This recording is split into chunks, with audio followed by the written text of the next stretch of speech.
I received this washer and dryer countertop as a gift, and it has honestly been such a great addition to my laundry room.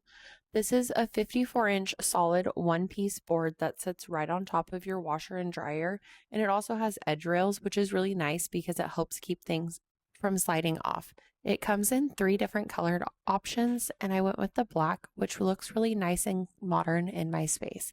Assembly was super simple. It took me less than 10 minutes to put it together, and once it's set up, you just place it right on top of your machines. One of the biggest things I've noticed is how much more functional my laundry room feels now.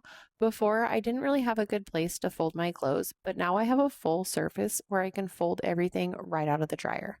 It also gives me a spot to keep things like my laundry basket and detergent, so everything is in one place instead of scattered all around. I've had issues in the past with my washer shaking and knocking things off, so that was something I was a little concerned about. If that ends up happening, I'll probably just add some adhesive grips to the bottom, but so far this feels very heavy and sturdy enough that I don't think that's going to be a problem.